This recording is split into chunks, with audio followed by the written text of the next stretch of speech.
sebelumnya harap dibuka ya videonya ya. Dari pihak sekolah Pak Hakul yakin nggak? Oke, Assalamualaikum warahmatullahi wabarakatuh. Baik.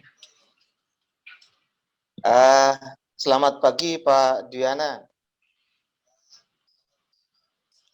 Halo? Pagi ya, kedengaran suaranya. Oke. Assalamualaikum warahmatullahi wabarakatuh. Selamat pagi kepada murid-murid semua. Selamat pagi, selamat dari tim Kejaksaan Negeri Kota Pasuruan.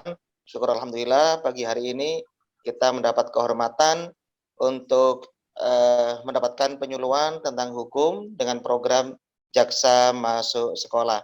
Dan mohon maaf kepada tim dari Kejaksaan Negeri karena memang hari ini juga selain ada Zoom meeting bersama dengan Kejaksaan Negeri, ini juga berbarengan hari Kamis pukul 9 ini juga ada kegiatan Zoom meeting bersama BNPT Provinsi Jawa Timur. Jadi kami juga ada beberapa kegiatan Zoom meeting selain dengan Kejaksaan Negeri juga dengan BNPT dan juga dengan ITS Institut Teknologi 10 November Surabaya juga berbarengan pada pukul 9 di hari Kamis ini. Jadi kami mohon maaf apabila pesertanya juga kurang maksimal karena juga kami harus bagi-bagi kegiatan Zoom meeting pada hari ini. Yang jelas kami merasa terhormat sekali dan berterima kasih. Mudah-mudahan kegiatan pagi ini itu benar-benar memberikan pencerahan yang luar biasa pada anak-anak kami dari SMA Negeri 2 Pasuruan. Sesuai dengan jargon kami, SMA 2 Pasuruan atau SMADA CJDW. Cerdas, jujur, disiplin, wow. Jadi SMADA CJDW, cerdas, jujur, disiplin, wow. Mudah-mudahan dengan tambahan ilmu yang diberikan oleh Kejaksaan Negeri Kota Pasuruan pagi hari ini, kita bisa mewujudkan SMADA yang CJDW tersebut. Itu saja yang bisa saya sampaikan. Mohon maaf, Bapak. Selanjutnya kami mohon izin juga, saya akan ikuti kegiatan ini. Saya akan dampingi anak-anak dan juga mungkin nanti bisa kami laporkan kepada Bapak Kepala Sekolah yang hari ini ada kegiatan rapat pelaksanaan lomba perpustakaan digital di cabang dinas Kota Pasuruan. Terima kasih. Assalamualaikum warahmatullahi wabarakatuh.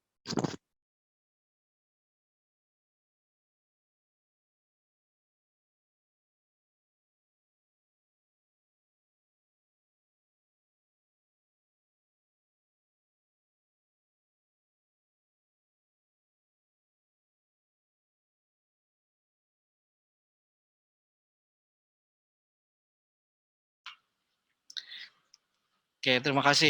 Untuk yang lain mohon dibuka ya videonya. Sebelumnya saya mau perkenalkan dulu tim kita dari Kejaksaan. Ada Ibu Ari. Ibu Ari mohon bersuara mungkin supaya kelihatan sama teman-teman yang lain. Oke, Assalamualaikum semuanya. Ya, dari SMA 2 ya. Oke, semoga tetap semangat ya semua ya, walaupun WFH di rumah. Nanti kita akan berdua akan menyampaikan materi bergantian tentang banyak hal ya, yang pastinya nanti bisa untuk menambah wawasan dan pengetahuan dari adik-adik semua. Semoga nanti kita kedepannya kegiatannya lancar, amin. Selain dari Bu Ari, ada Bu Iza juga. Tolong bersuara Bu Iza. Bu Iza itu yang paling muda kayaknya. Selamat pagi adik-adik. Ya, perkenalkan nama saya Iza.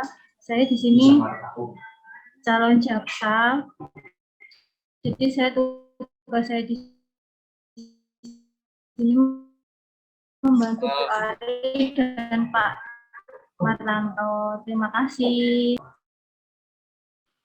Jadi nanti buat teman-teman sekalian bisa langsung kasih komentar atau mungkin masih bertanya dalam pemaparan ya, langsung bertanya aja, nggak ada masalah. Jadi boleh untuk di unmute semuanya. Jadi kita bisa sama-sama dengar. adik-adik mungkin heran ya, di kejaksaan tuh kok ada yang pakai baju kejaksaan kayak Bu Ari. Bu Ari minta tolong dilihatin dong seragamnya gitu. Kalau saya pakai baju warna biru, bawahannya gelap gitu. Baju warna biru. Oh iya, jadi Bu Ari ada pakai, tahu kan seragam kejaksaan kayak gimana? Gitu. Oke.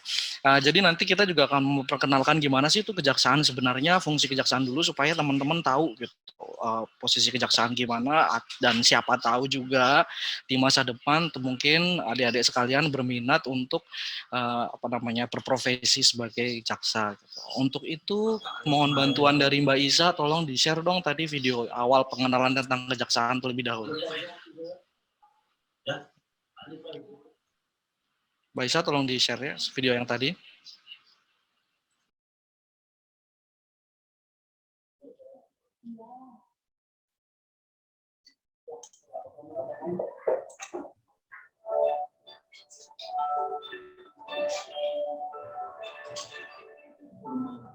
Tahukah Anda bahwa kita sebagai warga negara Indonesia memiliki hak dan kewajiban yang sama dalam hukum?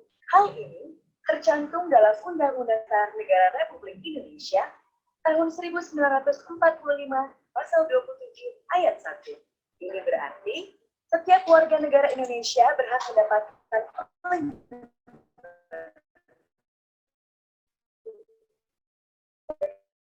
sekaligus memiliki kewajiban. Banyaknya pelanggaran hukum yang terjadi di negara kita memberikan gambaran bahwa supremasi hukum belum tercapai. Untuk itu, setiap warga negara Indonesia harus melek hukum. Dengan mengenal hukum, kita tahu apa saja hak dan kewajiban kita dalam hukum, sehingga kita bisa menghindari terjadinya pelanggaran hukum. Bagaimana jalannya proses hukum di Indonesia? Bicara proses hukum, kita akan berpikir tentang persidangan. Dalam persidangan kasus pidana, ada 5 pihak, yaitu hakim,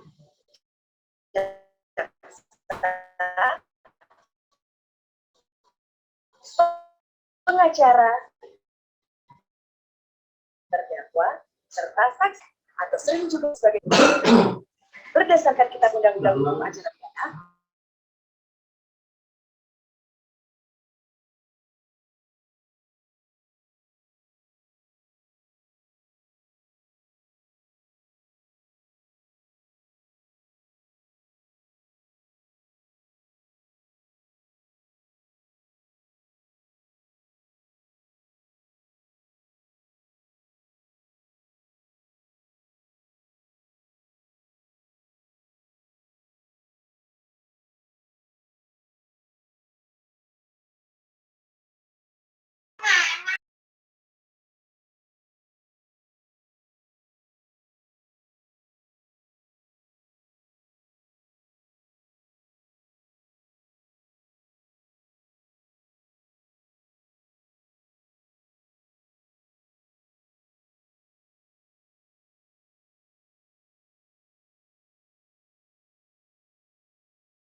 Soundnya nggak terdengar ya?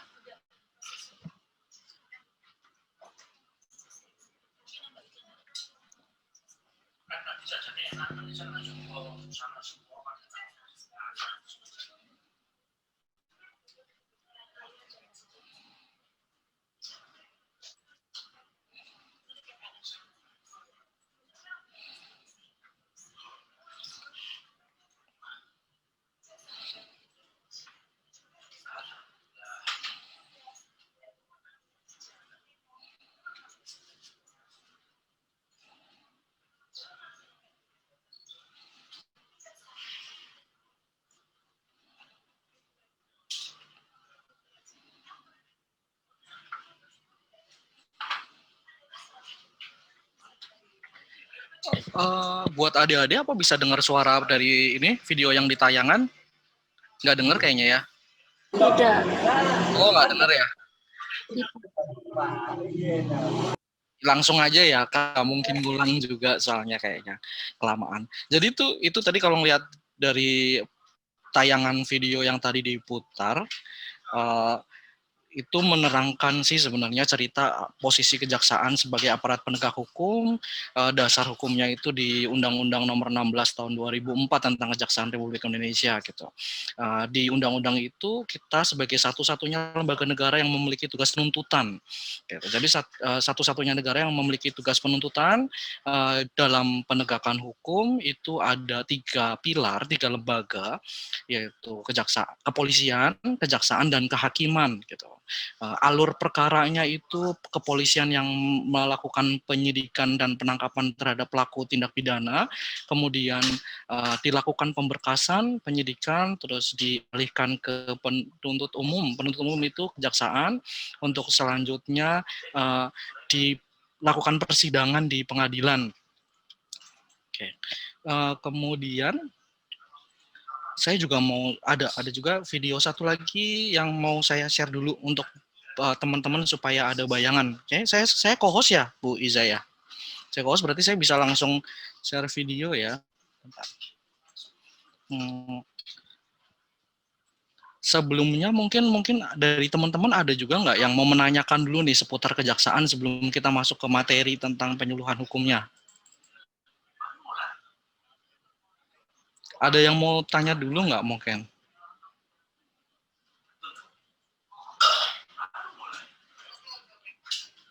Ada yang mau?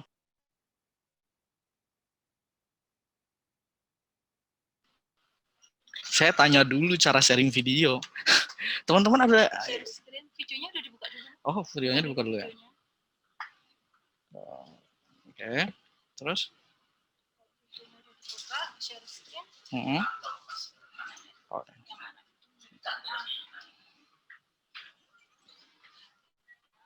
Keterangan saksi ahli yang dikuatkan rekaman CCTV terkait aktivitas terdakwa Jessica di dengar nggak suaranya di video ini? Iya, jelas Pak Jano. Jadi ini kalau video ini cuplikan persidangan gitu ya. Jadi ini di sini ditunjukkan ada beberapa pihak-pihak nih yang kalau kita bersidang dalam penegakan hukum bersidang nanti ada pihak-pihaknya. Jadi nanti kelihatan. deretan tas-tas yang telah ditata dibantah Oto Hasibuan. Dari rekaman CCTV yang ada pada pukul 16:29 disebutkan terdakwa melakukan sejumlah aktivitas. Sementara berdasarkan berkas acara pemeriksaan saksi pada jam itu, terdakwa disebut tengah berkomunikasi WhatsApp dengan korban Mirna. Video ini sebelum pandemi ya, jadi sidangnya masih rame-rame. Gitu. Nah ini penasihat hukum. Ini penasihat hukum sedang berbicara. Gerakan-gerakan tertentu di sana. Tetapi yang pakai jubah warna merah ini hakim. Ini penasihat hukum. Ini Anda simpulkan, jangan Anda simpulkan. Ini saya mau baca ini dulu. Iya, baca aja. Tapi jangan Anda simpulkan. Di sini ada WA chatting dari Pak Jessica Wongso. Persisnya jam 4:29, persis di sini. Artinya Jessica Wongso di situ main gadget, pakai WA, tidak menggerak-gerakkan seperti ini dikatakan saksi ini.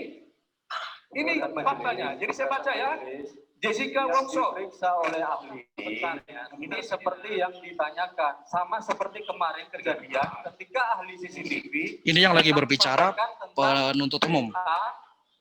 Rekonstruksi jaksa, ya kan? Saya kan tanya barusan, yakin kami juga sama. Ya, saya tanya barusan saksi ini sama CCTV. Ketika ahli CCTV kami sampaikan rekonstruksi. Sifatnya kan sama, apa bedanya? Anda bertanya 3 jam, saya nggak nyela. Silahkan dong kesempatan. Jadi di video terjadi perdebatan yang cukup sengit gitu ya Pak Tanto ya, antara Pak pengacara dan JPU untuk nantinya sama-sama mencari kebenaran materi seperti itu ya Pak Tanto. Ya, jadi itu tuh bayangannya kalau kita sedang bertugas kayak gitu sih. Si satu pihak itu ada penasihat hukum, terus kemudian di pihak lain itu ada jaksa penuntut umum untuk memaparkan bukti-bukti, meyakinkan hakim untuk menentukan siapa sih yang bertanggung jawab sebagai pelaku tindak pidana. Jadi itu bayangannya gitu. Ya, kalau kepengen tahu gimana sih jaksa itu bertugas di persidangan seperti itu. Nah, itu bayangannya ya. Lumayan seru kan, lumayan seru, gitu. Itu teman-teman itu kalau di persidangan. Nah, kemudian kalau saya nih, saya pakai baju biru, itu ngapain aja sih gitu. Nah, jadi yang menggunakan seragam biru hitam itu mereka sebagai jaksa pengacara negara. Jaksa pengacara negara itu dia dengan surat kuasa khusus mendampingi dinas, kepala dinas mungkin, terus kemudian bahkan mendampingi presiden dalam hal perkara-perkara perdata atau perkara tata usaha negara yang negara sebagai pihak yang dituntut gitu, yang digugat gitu. Jadi apabila presiden digugat gitu, itu biasanya yang mewakili dari jaksa pengacara negaranya ya dari kejaksaan gitu, bukan lawyer pada umumnya gitu. Nah, jadi itulah yang membedakan. Jadi kejaksaan selain sebagai penuntut umum mewakili negara, satu sisi juga sebagai penasehat hukum bagi negara gitu. Nah, jadi kadang kalau misalkan adik-adik dengar kayak misalkan kita dapat gugatan dari negara mana, kita bersidang di Den Haag, yang berangkat itu dari jaksa pengacara negara ya, kejaksaan gitu ya, mewakili presiden, mewakili organ-organ negara gitu. Nah, itu tadi sekilas tentang kejaksaan, jaksa, terus Boleh menambahkan sedikit? oh ya, Tanto? gimana Ibu Ari? Oke, jadi begini adik-adik ya, kalau dalam sebuah kantor kejaksaan negeri seperti ini misalnya dalam di kantor kejaksaan negeri Kota Pasuruan, jadi kita di kantor itu nggak melulu hanya sidang perkara sidang saja, jadi kita terbagi di antara 5 unit atau 5 bidang, ada Intel, ada Pitsus, ada Pidum, ada pembinaan, satu lagi datun lah seperti itu. Jadi tiap-tiap bidang nanti ada tugasnya sendiri-sendiri, di mana memang seperti yang mungkin pernah dengar adik-adik semua di televisi ya, yang sidang ada jaksa yang sidang di pengadilan tipikor seperti itu, nantinya memang yang khusus untuk dia menangani persidangan perkara korupsi. Kemudian ada juga yang menangani sidang perkara pidana umum seperti pencurian, seperti pembunuhan, seperti kekerasan, seperti itu. Lah itu dia masuk dalam bidang bidung. Nah, seperti tadi yang disampaikan Pak Tanto, itu dia masuk dalam perdata dan tata usaha negara. Juga ada bagian pembinaan yang itu berfokus pada administrasi kepegawaian. Satu lagi Intel. Nah, Intel ini mungkin adik-adik pernah mendengar ya, intelijen kejaksaan seperti itu, yang lambangnya, cirinya tuh warna hijau. Nah, seperti itu, hampir sama dengan Intel di intelijen di kepolisian. Namun di sini kami juga lebih intinya lebih luas ya Pak Tanto ya. Artinya kita nggak cuma untuk menangani perkara-perkara yang pidana umum, tapi juga nantinya diharapkan bisa mencari Informasi nantinya bisa kita tantangan kan. Nah, seperti itu, penyelewengan atau mungkin penyimpangan dalam intinya nanti dia akan masuk ke perkara korupsi. Ya, jadi memang tugasnya kejaksaan luas banget ya, termasuk ke pengawasan orang asing, pengawasan barang cetakan, terus kemudian ada pengawasan aliran kepercayaan gitu. Semuanya bisa dibaca nanti di Undang-Undang Kejaksaan pasal 30. Misalkan adik-adik berminat untuk di masa depan gabung di kejaksaan, coba baca di situ, banyak banget fungsi-fungsinya yang bisa di ini. Itu sekilas tentang pengenalan kejaksaan. Selanjutnya materi pokok akan dibawakan oleh Ibu Ari. Mohon yang lainnya teman-teman yang belum ngaktifin video, diaktifin aja videonya. Terus kemudian misalkan ada yang mau tanya langsung gitu ya, bisa langsung tanya, nggak apa-apa, nanti kita langsung tanggapin. Selanjutnya saya serahkan kepada Bu Ari untuk menyampaikan materinya. Terima kasih. Wassalamualaikum warahmatullahi wabarakatuh. Waalaikumsalam. Terima kasih Pak Tanto. Oke, untuk selanjutnya nanti saya yang akan memaparkan tentang ada beberapa hal yang sebenarnya harus diketahui oleh adik-adik. Jadi di sini saya tidak hanya fokus pada satu hal aja, satu poin aja, tapi di sini kita nanti akan membahas masalah narkotika, masalah undang-undang kesehatan, masalah undang-undang ITE, sedikit banyak. Namun yang pasti ini kenapa saya ambil materi tersebut karena mungkin di kota-kota manapun ya, sebenarnya sekarang itu paling banyak itu perkara, kalau saya lihat untuk trennya itu perkara asusila. Mohon maaf, mungkin seperti pencabulan, seperti persetubuhan, seperti itu, di pacaran yang kebablasan kan intinya seperti itu yang mungkin banyak terjadi oleh remaja-remaja yang sekarang ini. Kemudian untuk narkotika itu juga banyak sekali yang dilakukan oleh remaja-remaja, bahkan dilakukan oleh anak di bawah umur yang 18 tahun ke bawah, ada yang juga dia jadi kurir, dia juga menjadi pelaku, penyalahguna seperti itu. Nanti untuk biar nggak bingung, jadi kalau misalnya saya ambil waktu untuk saya jelaskan dulu materinya, baru kemudian nanti ada sesi tanya jawab, seperti itu aja ya. Karena kalau nanti di tengah-tengah sesi saya menjelaskan ada pertanyaan, nanti konsentrasinya pasti terganggu. Seperti itu ya. Oke, silakan Mbak, di-share Mbak videonya, PowerPoint-nya.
Sabar ya adik-adik.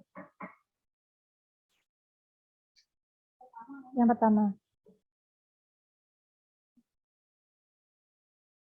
Ada trouble sedikit ternyata.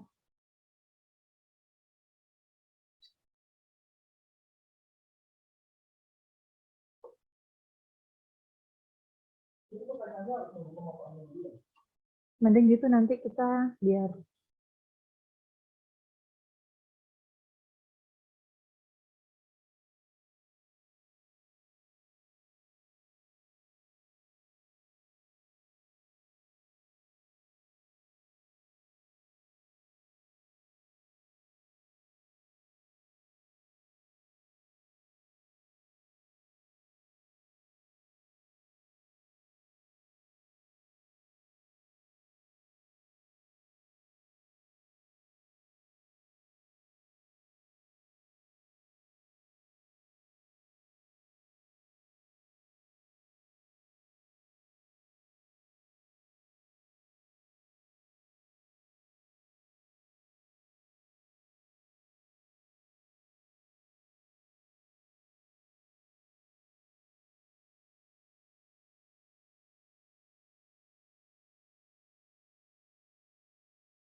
mohon dulu aja ya. Sambil nunggu Mbak Iza untuk share video, jadi saya juga akan sedikit mengulas sedikit aja. Jadi untuk pertama kita bicara tentang narkotika. Ya. Jadi narkotika ini diatur dalam Undang-Undang Nomor 35 Tahun 2009. Di situ banyak sekali ketentuan hukum tentang narkotika, ada penyalahguna, ada apa yang dinamakan penyalahguna, apa sanksi hukumnya, sanksi pidananya, kemudian apa yang dinamakan sebagai yang menguasai, membawa, ada yang juga yang jual beli lah seperti itu. Kalau untuk narkotika sendiri mungkin ada yang udah tahu? Ada salah satu dari di sini yang udah tahu? Mungkin bisa saya dibantu menjawab. Narkotika itu apa? Salah satu? Belum tahu ya?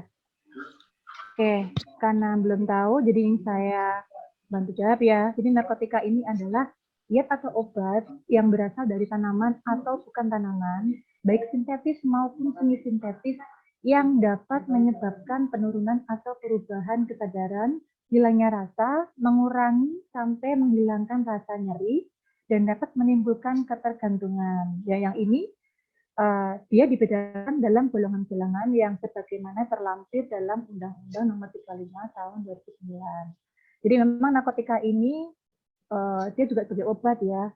Dia bisa menjadi sebagai yang menghilangkan rasa nyeri, seperti misalnya luka habis operasi. Kebetulan kemarin saya juga habis operasi dan saya juga dokter juga dikasih obat tersebut yang dibilang, Ibu ini ada obat narkotikanya nantinya bisa menghilangkan rasa nyeri habis operasi, tapi ada efek sampingnya mungkin ibu mengantuk. Nah, kalau kemudian yang memberikan obat tersebut adalah orang yang memang dia mempunyai ijazah, dia mempunyai izin yang berwenang untuk dia memberikan obat tersebut, pastinya dia tahu karena sebagai karena yang memberikannya adalah dokter, jadi dia tahu untuk memberikan dosisnya seberapa sehingga pasien tersebut tidak menjadi ketergantungan.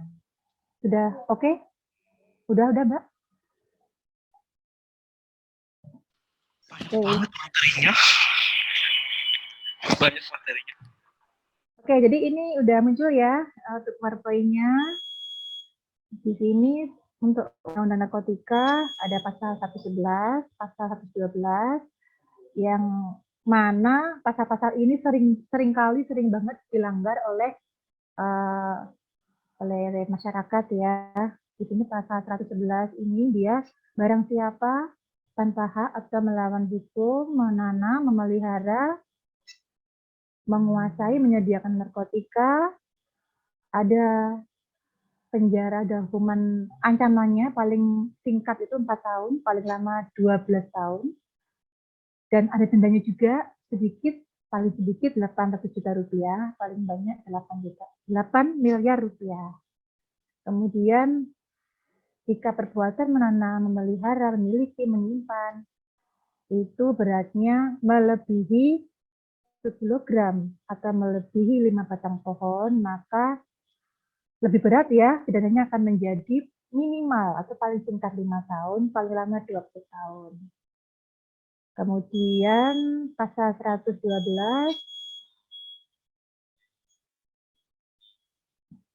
agak kepala Mbak? Oke.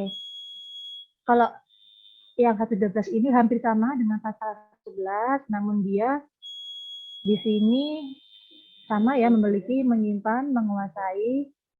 Namun di sini minimalnya 4 tahun, paling lama 12 tahun, denda paling ringan 800 juta, paling banyak 8 miliar rupiah. Sama juga untuk yang ayat 2-nya, jika barang buktinya itu adalah lebih dari 5 gram, maka pelaku bisa diancam pidana penjara seumur hidup atau paling singkat 5 tahun. Nah, apa sih bedanya 111 dengan 112?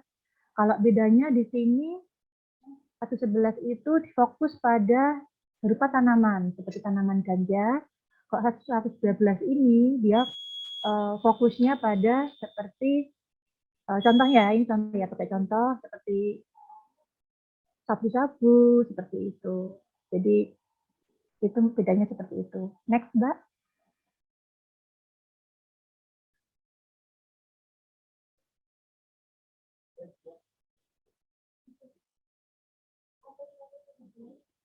Oke.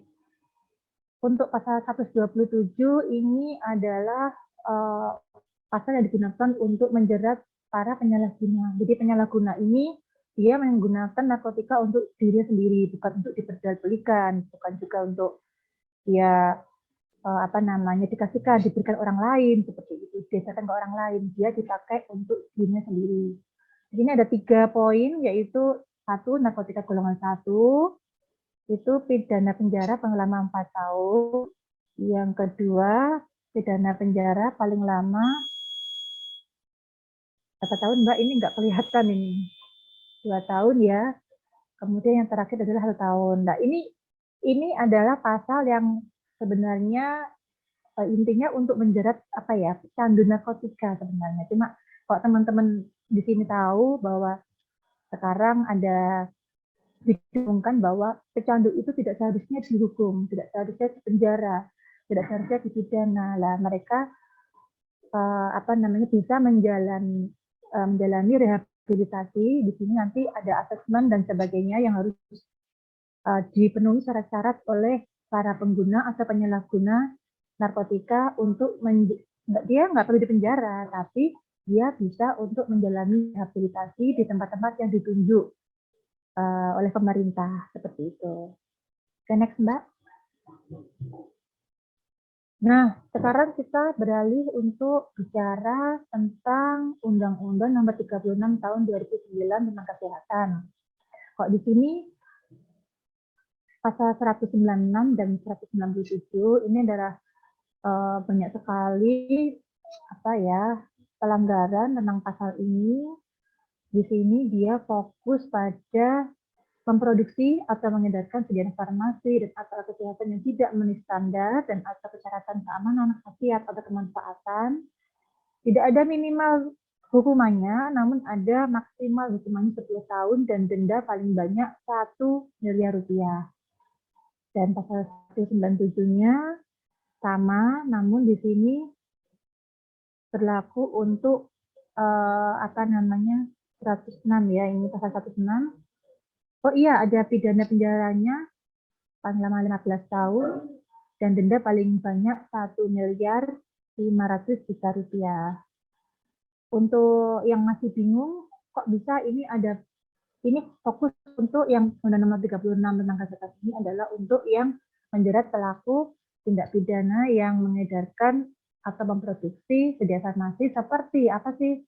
Ya, kalau teman-teman yang tahu ya, mungkin sudah banyak yang tahu ya, atau mungkin pernah ada yang nyoba ya. Double L, ada yang pernah lihat?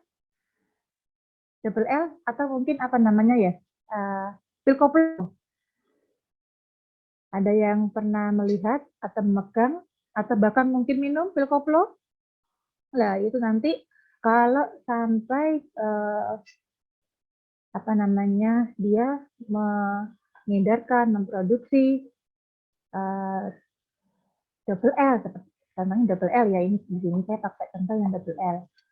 Dia kena pasal ini 196 dan 197 dan ancamannya paling lama 10 tahun, denda paling banyak 1 miliar rupiah. Next Mbak Iza. Nah, ini kita menginjak di upaya penanggulangan pencegahan bagaimana sih caranya biar tidak terjerumus dalam hal-hal yang narkotika, obat terlarang. Nah, ini juga melibatkan dengan orang tua dan guru, terutama guru BP ya, kalau di sekolah harus ada tindakan preventif seperti ada pendidikan agama, kemudian kehidupan rumah tangga di rumah itu harus menciptakan kehidupan yang harmonis, kemudian ada komunikasi yang baik dengan orang tua dan anak, ada teladan yang baik dari orang tua, kemudian seperti yang terakhir ini adalah anak-anak diberikan pengetahuan sedini mungkin tentang narkotika, dengan narkoba, jenis dan dampak negatifnya. Poin 2, tindakan hukum. Nah, ini adalah berupa dukungan semua pihak dalam pemberlakuan undang-undang dan peraturan disertai tindakan nyata demi keselamatan generasi muda, penerus dan pewaris bangsa. Yang poin ini rehabilitasi. Jadi pemerintah sudah mendirikan pusat-pusat rehabilitasi berupa rumah sakit atau ruang rumah sakit secara khusus untuk mereka yang telah menderita ketergantungan. Tadi yang seperti saya sampaikan bahwa penyalahguna atau pengguna narkotika untuk dirinya sendiri memang dilihat dari mungkin dari ketergantungan, kalau memang dia ada dari pemeriksaan dokter, ada dari hasil asesmen dia memang mengalami ketergantungan, dia bisa dimasukkan ke pusat rehabilitasi yang nantinya di situ dia akan menjalani perawatan, dia menjalani pengobatan untuk mengatasi ketergantungannya atas narkotika dan obat terlarang tersebut. Oke, next, Mbak. Kemudian faktor penyebab menggunakan narkotika dan obat terlarang ini apa sih? Nah, ini banyak sekali ya. Dari pengaruh sahabat, misalnya ada berisik kesetia kawanan. Nanti kalau ada satu geng gitu, kita lagi kumpul-kumpul, lagi ngobrol, atau ada yang bawa, adalah mungkin bawa sabu, bawa double L misalnya. Yuk, aku bawa ini. Kalau kamu mau, kalau kamu di sini apa? Sekarang kalau anak muda bilangnya apa? Ngefriend ya, apa namanya tuh? Ayo kita pakai ini aja, enak bro, kan gitu. Nah, karena wah kita nanti kalau nggak ikut ajakan itu, kalau nggak mau nanti dibilang cekmen, dibilang yang takut. Nah, akhirnya lebih kepada daripada takut kehilangan teman, akhirnya malah mencoba memakai sabu-sabu atau mungkin pil double L. Kemudian untuk yang kedua sebagai korban. Jadi sebagian orang memang dia terlibat narkoba itu bukan karena mereka memang ingin keinginan dia sendiri ya, tapi karena mereka tidak mengetahui, mungkin dia kalau istilah dicekoi seperti itu ya oleh temannya, dimasukkan ke dalam minuman atau mungkin makanan, baru kemudian dilakukan oleh berulang kali, akhirnya kemudian jadi ketagihan. Jadi di sini kita harus hati-hati jika bergaul dengan orang lain, terutama untuk orang yang baru kita kenal ya teman-teman ya. Oke, next Mbak. Untuk dampak penggunaan narkotika dan obat terlarang ini apa aja? Nah, ini banyak sekali ya. Ada di gambar, ada ketergantungan, kemudian berat badan akan turun, menjadi kurus, matanya cekung, kemudian pucat, bibirnya hitam, BAB dan BAK kurang lancar, kemudian sakit perut, ada rusak-rusak dalam organ kita dan tubuh kita ya, seperti jantung, paru-paru, ginjal, terutama ginjal ya, karena memang ginjal ini kan tugasnya untuk menyaring makanan dan minuman, obat-obat yang masuk ke dalam tubuh kita. Begitu kemudian ginjal tubuh kita itu kemasukan oleh obat-obat yang sifatnya adalah destruktif, merusak, makanya dia juga akan merusak ginjal seperti itu. Kemudian untuk jika kita pakai narkotika dengan menggunakan jarum suntik, nah kita karena biasanya mereka kan gantian ya, jadi terancam juga kena infeksi virus hepatitis C dan yang paling mengerikan adalah HIV dan AIDS ya yang ini. Yang terakhir adalah kematian. Kematian ini bisa terjadi karena overdosis ya. Jadi kebanyakan untuk para penyalahguna dia memakai narkotika itu semakin hari semakin dia akan lebih besar. Jadi jarang sekali yang memakai narkotika itu semakin hari malah semakin kecil karena dari efek ketergantungan itu dia akan meminta tubuhnya akan meminta barang yang lebih besar untuk memuaskan rasa ketergantungannya tersebut. Jadi karena semakin besar dosisnya, semakin besar ketergantungannya, maka akhirnya kemudian dampaknya adalah menyebabkan kematian seperti itu. Oke, next Mbak. Untuk dampak emosi, kalau emosi ini dia sangat bisa dilihat ya dalam dilihat dari seorang pengguna atau penyalahguna ya, dia akan mudah bosan, dia sensitif, dia suka marah-marah, emosinya nggak stabil, kemudian males-malesan, kerja males, maunya tidur-tiduran aja, kemudian kehilangan nafsu makan, jadi akhirnya tubuhnya akan semakin kurus. Oke, next Mbak.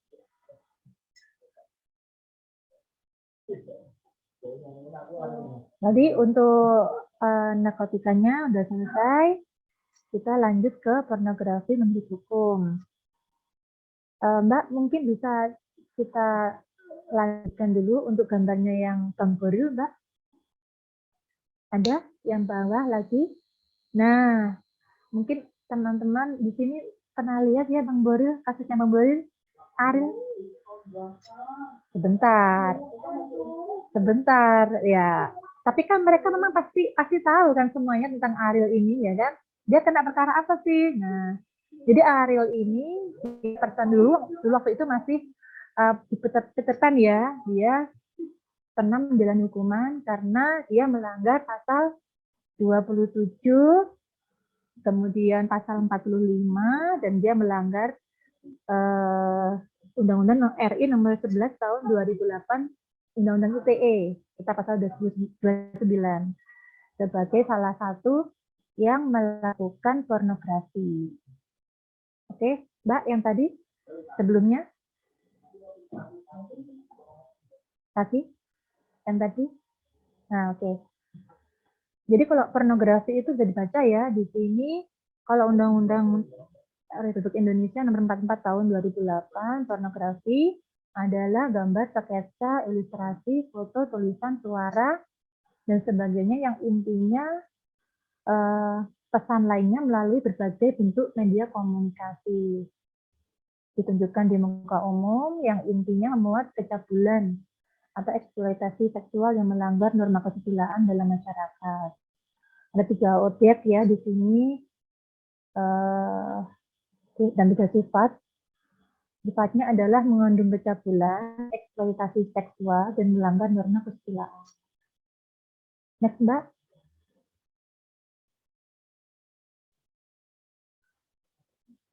Nah, wujud dari kecabulan itu bisa dilihat dari misalnya ada surat kabar, ada TV, ada media, film, dan yang lain-lainnya. Dulu ada DVD ya, DVD, CD seperti itu. Atau sekarang apa namanya? Flash disk ya, seperti itu. Dia bisa beredar dari salah satu dari alat komunikasi ke alat musik yang lain. Bisa dari HP seperti itu. Kalau sekarang contohnya adalah mungkin teman-teman udah baca di berita online. Ada yang sekarang lagi berjalan kasusnya itu adalah Gisela. Dia menjalani persidangan. Dia harus menjalani persidangan karena salah satu pelaku dari tindak pidana pornografi. Ada juga yang lainnya, pelaku lainnya dia mengedarkan pornografi tersebut ke muka umum, ke media sosial. Itu pasalnya berbeda. Jadi antara dia pembuat sama dia pengedar itu pasalnya berbeda. Oke, next, Mbak. Nah, kalau ini gambar Ariel dan gambar pengedar. Kalau Ariel ini kalau dulu dia sebagai pembuat atau pelaku pornografi. Kalau yang pakai kacamata itu dia sebagai penyebarnya. Jadi di sini dijerat dengan Undang-Undang ITE dan Undang-Undang Pornografi. Sama-sama menjalani hukuman ya.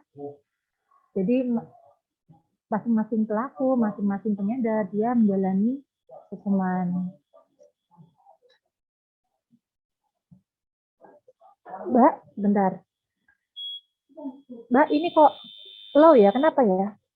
Oh, kurang mancep. Oke, next, Mbak.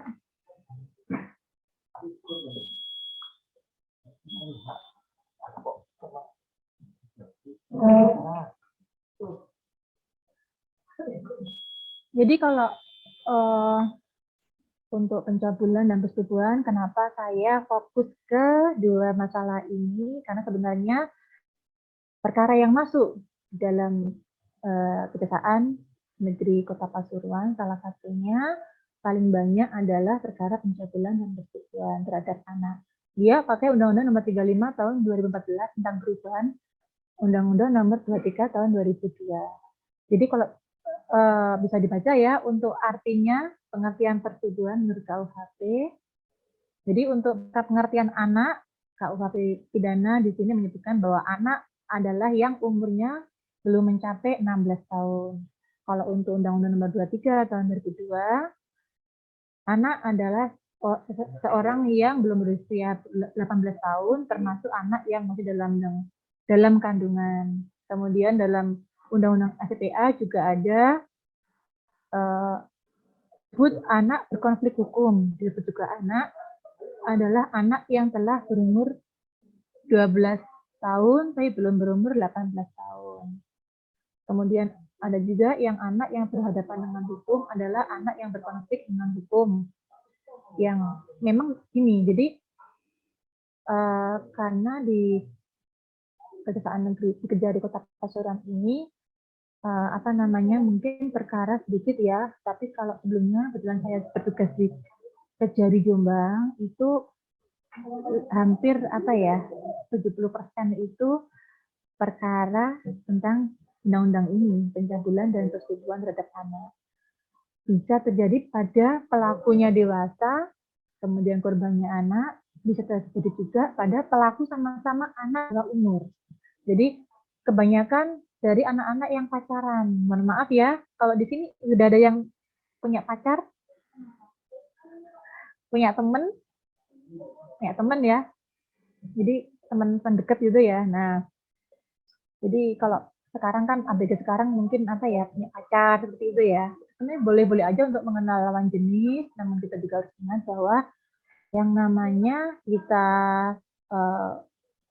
menjalin hubungan dengan orang lain, kita pastinya ada norma-normanya. Salah satunya ada norma agama, norma kesopanan, norma kesusilaan, itu tidak boleh dilanggar.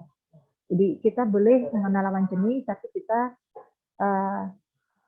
lebih baik jangan yang terlalu berlebihan, karena segala sesuatu yang berlebihan itu pasti tidak bagus ya, sama-sama di sini ya. Jadi kita biasa-biasa aja. Kalau memang bisa pertemanan itu atau punya pacar misalnya itu untuk kita semangat untuk nantinya kita belajar, harus seperti itu gitu. Jadi malah dan kemudian pacaran, kemudian kebablasan sampai melakukan hal-hal yang seharusnya belum boleh atau tidak boleh dilakukan oleh kalian yang masih berusia 18 tahun ke bawah. Kalau memang sampai ada orang tua yang nggak terima, ketahuan atau mungkin di sini kepergok melakukan yang hal-hal yang asusila seperti itu, jadi pastinya nggak terima orang tuanya dan bisa melaporkan ke polisi ya.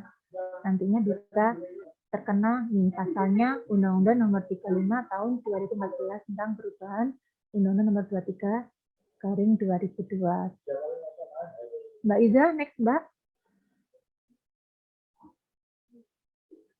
Nah, apa sih untuk ancaman pidananya bagi kekerasan terhadap anak? Nah, ini kekerasan terhadap anak di sini bisa kita artikan sebagai ya mungkin ada yang pernah dengar ya, ada perkosaan, ada pencabulan seperti itu ya, ada persetubuhan seperti itu. Jadi kalau pencabulan itu dan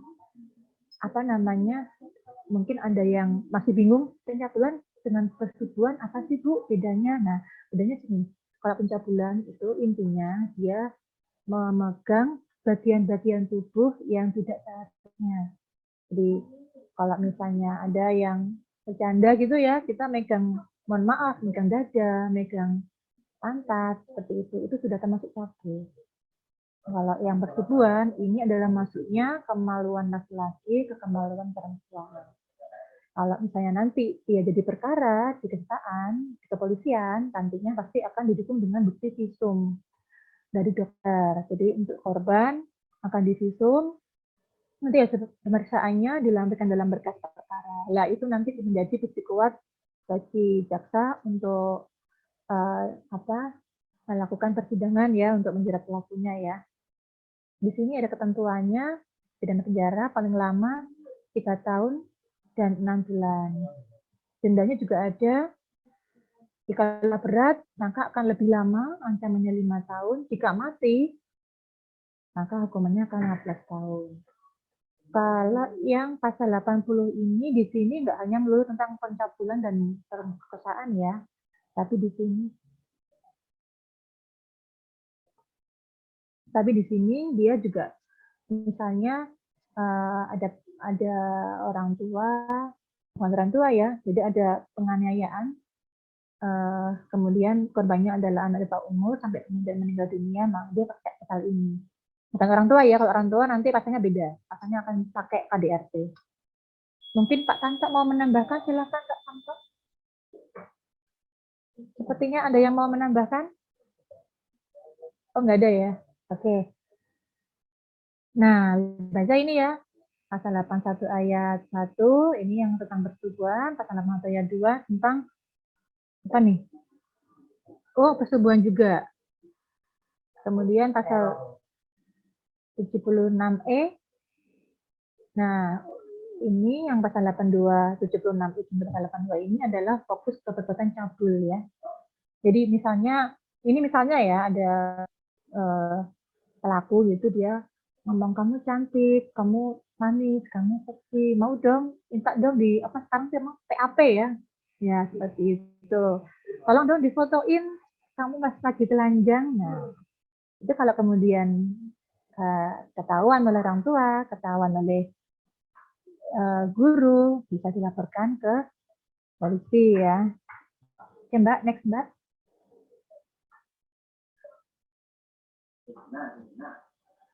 Nah, untuk mencegah hal-hal yang tersebut di atas tadi, ini salah 7 ya, salah 7. Nah, salah 7 untuk mencegah ada hal-hal yang di atas.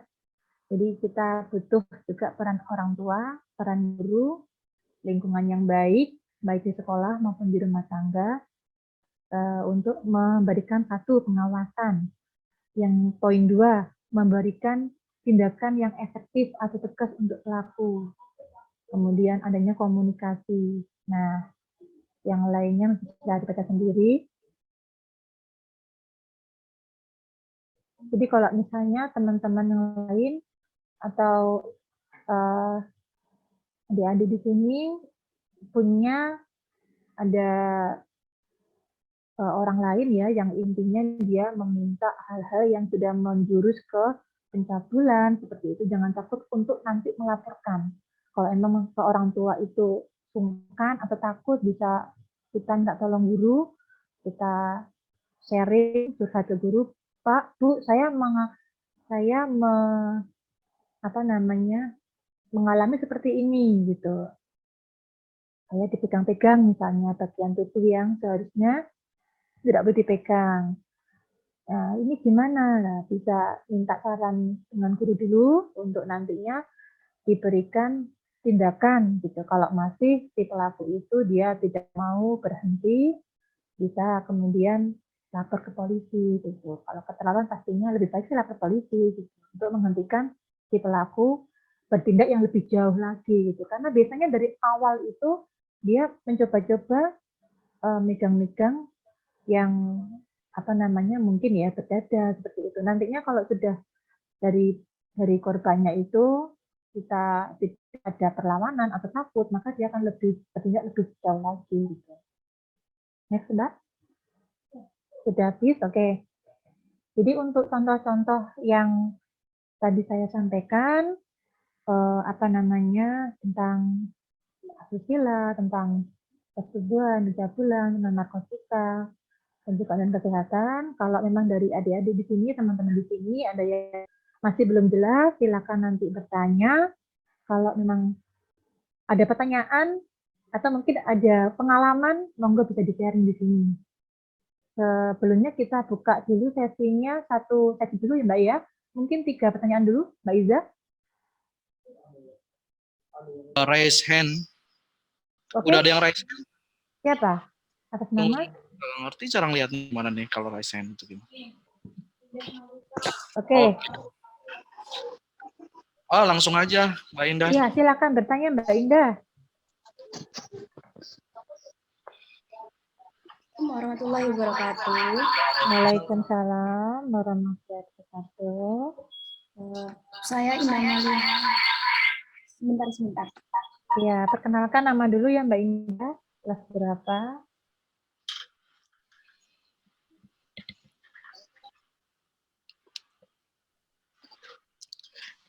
Apa namanya? Assalamualaikum warahmatullahi wabarakatuh. Perkenalkan, nama saya Indah Maliha dari OSIS SMA Negeri 2 Kota Pasuruan. Oke, dari OSIS ya. Silakan Mbak.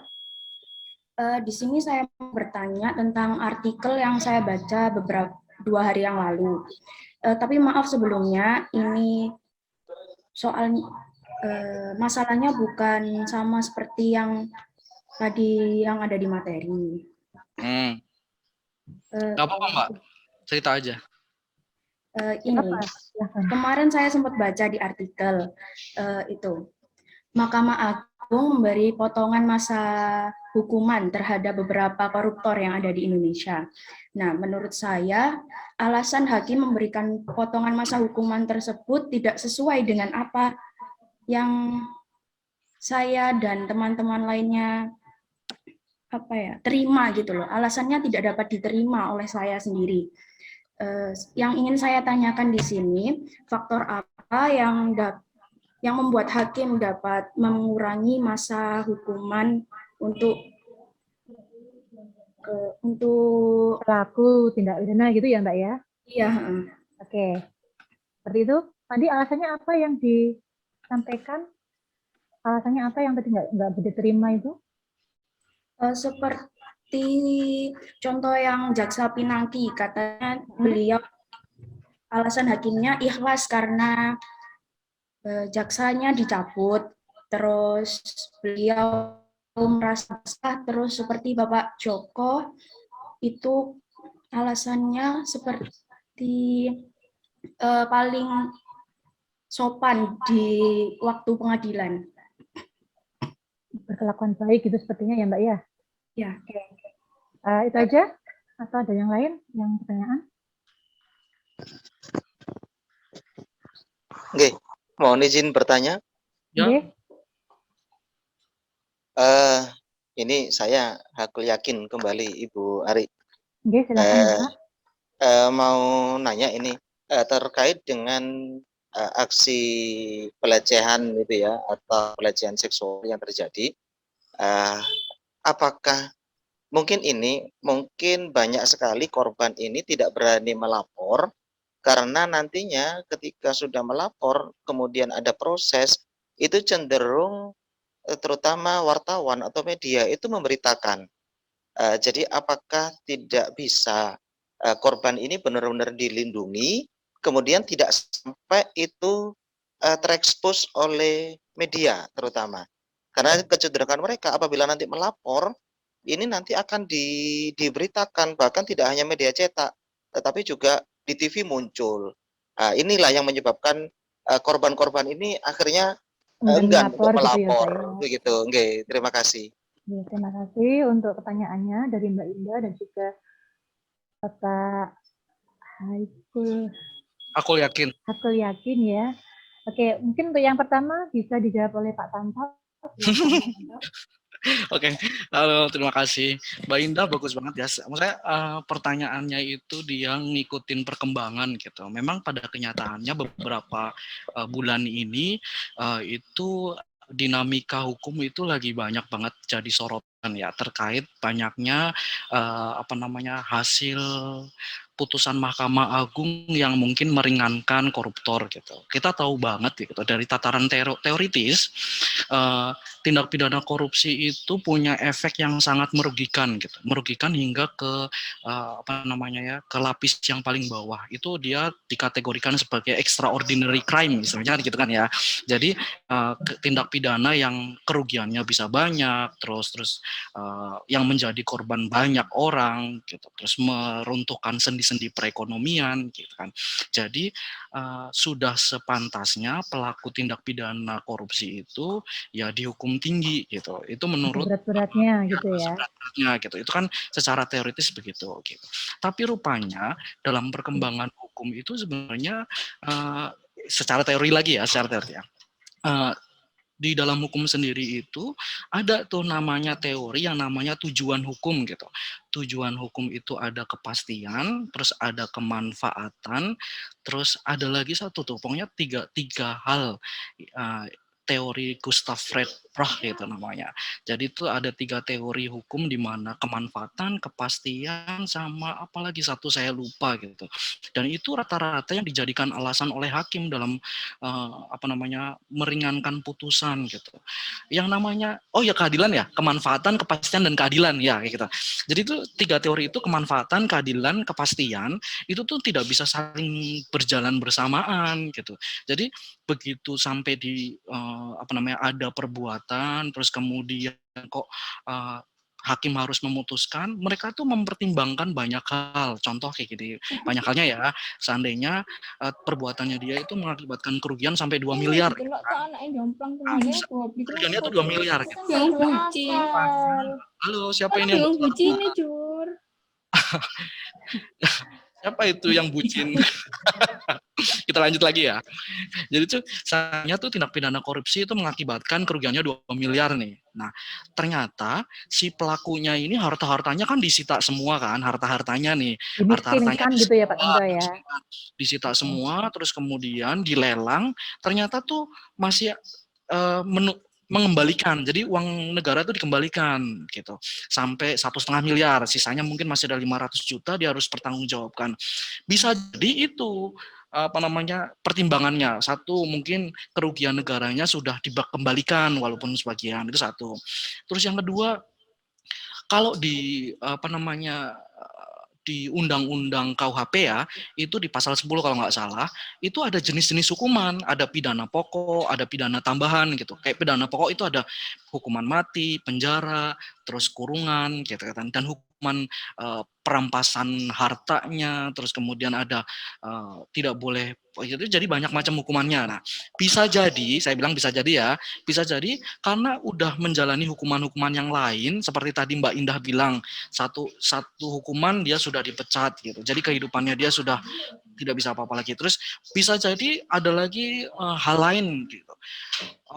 Yang menjadi pertimbangan, misalkan seorang ibu yang punya bayi yang harus disusuin gitu ya.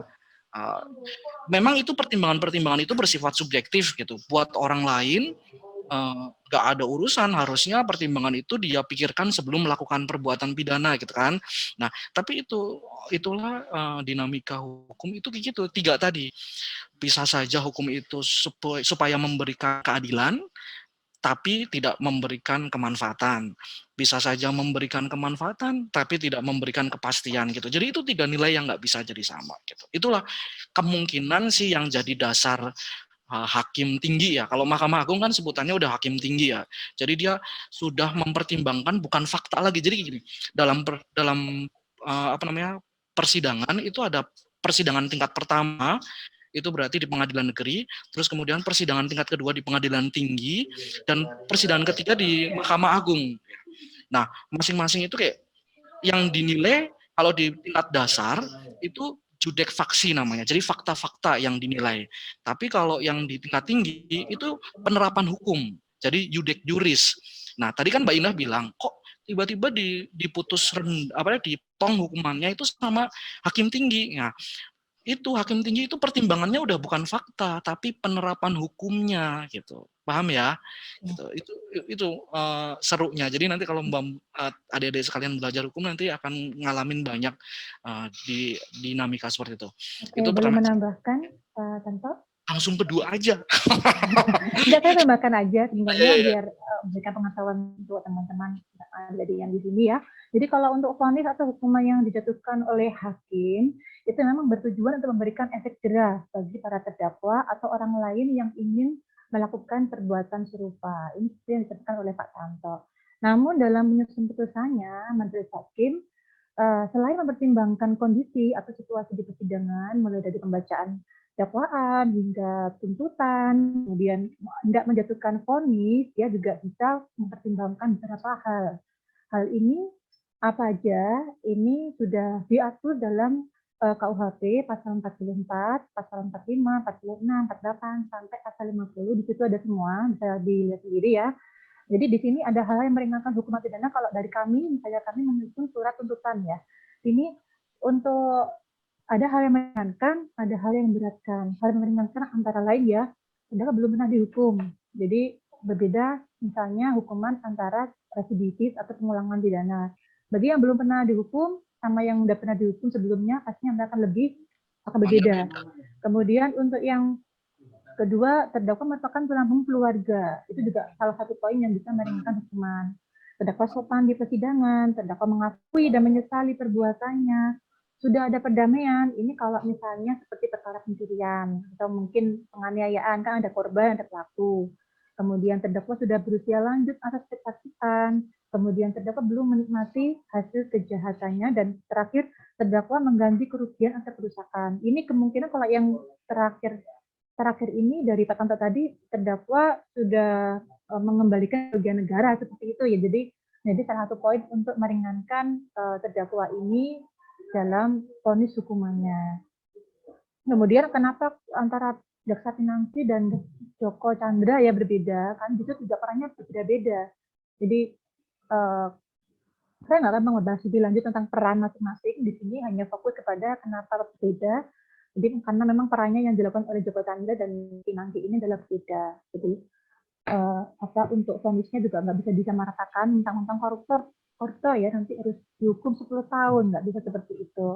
Pastinya nanti hakim punya pertimbangan sendiri. Kadang kita sebagai orang awam, kok bisa kayak gitu sih? Kok bisa? Tapi kan karena yang dalam persidangan adalah mereka. Jadi pihak-pihak yang dalam persidangan tersebut, ada jaksa, ada pengacara, ada hakim di situ yang mengetahui fakta-fakta yang terjadi dalam persidangan. Jadi kita sebagai orang luar mungkin melihatnya kok kayak nggak adil ya, karena kita melihatnya sepotong, tapi nggak melihat dari keseluruhan dari awal persidangan sampai kemudian terakhir kalinya. Untuk Mbak Indah gimana? Masih kurang puas atau masih ada lagi pertanyaan? Sudah, terima kasih Ibu Bapak sudah menjawab pertanyaan. Sudah bisa memahami ya? Ya. Kalau gitu saya langsung untuk ke pertanyaan yang poin 2 yang tadi disampaikan oleh Pak Hafsul Yakin. Intinya di sini kalau ada yang mengalami peristiwa pencabulan, perkosaan, intinya masalah asusila, korban cenderung tidak berani atau enggan melapor karena takut nantinya akan di-blow up oleh media sosial. Seperti itu ya Pak ya? Oke, jadi sebenarnya gini loh Pak. Kalau untuk, tadi saya lupa untuk menjelaskan, jadi untuk pelaku, misalnya sama-sama pelaku dan korban ini di bawah umur. Taruhlah ini kasusnya adalah anak pacaran, kemudian kebelasan gitu yang melakukan hal-hal yang seharusnya tidak boleh dilakukan dan akhirnya malah menjadi pelanggaran hukum seperti itu. Nah, di sini kita juga ada pasalnya sendiri yang intinya nanti melindungi antara pelaku yang masih di bawah umur dan juga untuk korban juga yang kita tidak boleh memblow up dengan besar-besaran. Jadi kalau untuk pelaku bawah umur itu ada pasalnya dan di situ memang ada ketentuan hukumnya bahwa tidak boleh memperlihatkan wajah dengan jelas. Jadi kalau memang mau memfoto atau kemudian dipasang di media sosial seperti surat kabar atau TV, dia harus disamarkan mukanya, baik korban maupun pelaku yang masih bawah umur disamarkan. Kemudian tidak boleh menyebut nama secara langsung, misalnya namanya pelakunya adalah Andri siapa, seperti itu juga nggak boleh, itu harus pakai inisial ya. Jadi AI seperti itu, atau SP ya seperti itu. Kemudian untuk alamatnya juga tidak boleh terblow up juga di media, karena nanti dikhawatirkan kalau di blow up besar-besaran dan tidak memperhatikan ketentuan hukum yang melindungi untuk baik pelaku maupun korban, nantinya akan bukan kemudian kita menjadi lebih ada kepastian hukum, tapi malah terdistorsi, artinya akan terganggu dengan gangguan dan ancaman dari pihak yang lain seperti itu. Jadi sebenarnya kalau saya jawab sebenarnya ada Pak ketentuan hukumnya, jadi tidak kemudian melapor nantinya akan media boleh bebas memblow up tidak. Jadi kalau memang ada media yang kemudian lebih dia tidak memperhatikan aturan hukum, kemudian dia memperlihatkan wajah pelaku maupun korban dengan jelas, itu juga bisa diancam pidana juga. Gitu. Jadi Bapak sebagai guru, sebagai pendidik, sebagai yang mengajar, jadi kalau memang ada menemui atau ada yang mengalami seperti itu, bisa langsung koordinasi dengan pihak kepolisian ya Pak. Jadi tidak boleh yang namanya media sosial atau wartawan itu semena-mena mengambil gambar atau memblow up dengan seenaknya. Jadi ada aturannya, ada ketentuannya gimana kalau untuk memberitakan suatu peristiwa pidana, terutama bagi yang menyangkut anak di bawah umur dan juga asusila. Jadi nggak kemudian sembarang kita bisa memuat berita tentang ini ya gitu. Kalau Bapak bisa melihat atau mungkin teman-teman juga bisa melihat ya, kalau sekarang kan di websitenya MA dan juga kami bisa diakses yang oleh umum ya, itu untuk perkara pidana yang pelakunya di bawah umur, baik korban dan pelaku ya, itu nggak bisa kita blow up di situ, ada alamat, ada dakwaan, ada ini nggak bisa. Jadi pasti kita pakai inisial, kita pakai nomor-nomor, bahkan kalau di websitenya MA hakim sendiri tidak bisa kemudian kita langsung ngecek, misalnya kita mau lihat nih ada peristiwa ini di sini gitu, kita klik itu nggak bisa keluar karena memang sangat dilindungi gitu. Jadi nggak usah takut kalau nanti mengalami peristiwa seperti itu, silakan koordinasi dengan pihak kepolisian, nanti kami juga bisa membantu untuk nanti menentukan perlindungan hukum ya. Kalau mau lebih ekstrim lagi sebenarnya kita bisa menghubungi ada yang namanya LPSK, Lembaga Saksi dan Korban. Itu nanti dia fokus untuk melindungi para korban ini. Jadi nanti ada pendampingan dari sana. Kita bersurat, nanti ada dari LPSK mengirimkan utusannya untuk mendampingi korban. Gitu. Kemudian kalau untuk persidangan ya, itu pelakunya biasanya didampingi oleh yang namanya Bapas, pelaku bawah umur ya, Bapas itu dari Balai Sosial.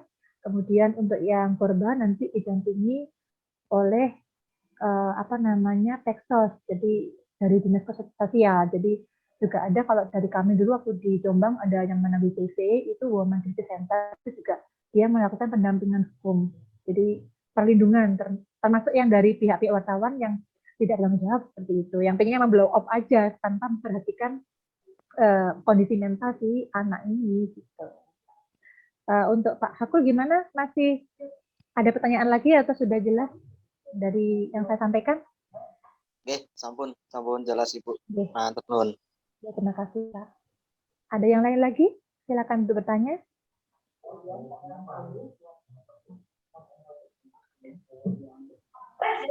Saya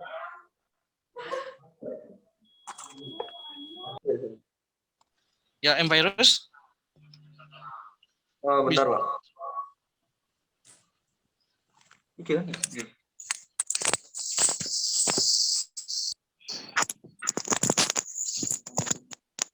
Setelah M-Virus nanti Rivaldo Stanley. Saya mau tanya untuk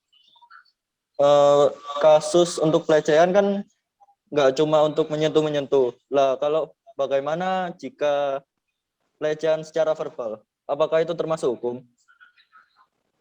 Pelecehan secara verbal. Ya. Oke. Terima kasih. Terus Rivaldo.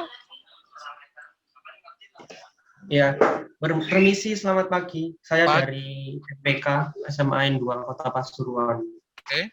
Mau tanya, misalkan di sekitar kita ada yang kita tahu kalau dia sedang memakai narkotika. Nah, itu kan nggak banyak orang yang tahu, kita harus melaporkannya kemana? Apakah ke BNN atau yang lain? Tahap-tahapnya gimana? Dan dari kami pihak pelapor, jaminan apa supaya kami ini aman dari ancaman pelaku narkotika? Terima kasih. Terima kasih. Monggo sebagai pemateri aja ya, langsung jawab Bu Ari. Ya, saya akan menjawab dulu yang poin 3 ya, mungkin nanti poin 4 bisa boleh Pak Santo. Ibu aja langsung semua, nggak apa-apa. Oke, jadi untuk menjawab pertanyaan dari Mas Muhammad Khairus ya, yang mana di sini pertanyaannya adalah kalau pelecehan seksual, apakah secara verbal juga termasuk pelecehan seksual seperti itu ya Mas ya? Oke, jadi kalau untuk pelecehan itu bisa dilakukan secara verbal, bisa dilakukan dengan non-verbal. Jadi kalau verbal itu seperti kata-kata gitu ya, tapi memang kalau misalnya kita budaya kita itu kan apa kadang kita suka guyon dengan teman gitu ya, ya mohon maaf ada yang ngata-ngatain, mohon maaf ya ini ya, gede gede ya seperti itu. Kemudian wah itu pokoknya gede itu sweet lah seperti itu. Sebenarnya itu juga sudah termasuk dalam pelecehan secara verbal. Apa namanya bisa juga itu kalau pertanyaannya adalah apakah bisa dilaporkan ke polisi sebagai tindak pidana, itu bisa. Namun demikian kalau kebanyakan kami menerima berkas atau perkara dari polisi itu tidaknya secara verbal ya, jadi kebanyakan memang kita menerimanya non verbal, seperti kalau apa teman-teman di sini tahu ya, ada mungkin pernah baca berita di Jakarta itu di TV ada begal payudara lah seperti itu ya, jadi ya seperti itu yang kami terima, jadi persetubuhan pelecehan seksual yang ya non verbal. Tapi kalau pertanyaannya apakah bisa, itu bisa. Jadi untuk pelecehan seksual, untuk pencabulannya itu bisa dilakukan antara secara verbal maupun non verbal. Jadi di sini saya hanya menekankan bahwa dalam bergaul itu dengan teman, dengan orang lain, kita juga harus memperhatikan norma-norma ya, ada kesopanan ya. Kadang kan ada ya, misalnya orang ya mungkin maksudnya bercanda, tapi sebenarnya itu sudah menyinggung perasaan dari yang apa namanya orang tersebut. Misalnya tadi saya bilang seperti wah ada sudi lewat itu gede ya kayak gitu. Itu juga sudah termasuk pelecehan seksual itu ya. Kalau saya lebih cenderung bukan ke kalau secara verbal tersebut bukan ke ininya ya pelecehan seksualnya, tapi ke bullying. Dia masuk ke bullying. Jadi apa namanya kalau ada yang suka ya seperti itu ya menyerang dalam body shaming seperti itu ya, jadi dia sudah termasuk pelaku bullying dan itu juga bisa dilaporkan ke polisi juga gitu. Nggak cuma kita misalnya ngomongin masalah pencabul ya, tapi kalau kemudian juga dia ngomong itu orang tanya maling lah seperti itu. Karena apa? Kalau yang namanya bullying itu kita mungkin melihatnya hanya bercanda, hanya biasa. Lalu guyon, ngono baper kan kayak gitu ya. Tapi untuk yang dibully, untuk korban bullying, nah itu dia akan mengalami masalah mental. Jadi yang down itu adalah mentalnya, yang bisa nantinya mempengaruhi dari dia nilai-nilai sekolah, dia bergaul dengan lingkungannya, seperti itu. Jadi kalau misalnya dari adik di sini mengetahui ada yang pelaku pembulian, ada yang dibully juga, bisa kita ikut gitu, kita ikut jangan diam aja, kita ikut untuk mencegah adanya pembulian. Kalau memang masih berjalan, saya kira jalan terbaik adalah kita lapor ke guru. Itu ya Mas Fairuz. Ada lagi? Oke, silakan. Kalau melaporkan untuk pelecehan verbal kan datanya termasuk pembulian. Nah, kan kalau verbal kita tidak punya bukti. Bagaimana saat melaporkan? Kan biasanya saat melaporkan kita membutuhkan bukti untuk ditindaklanjuti. Oke, saya jawab ya ini ya.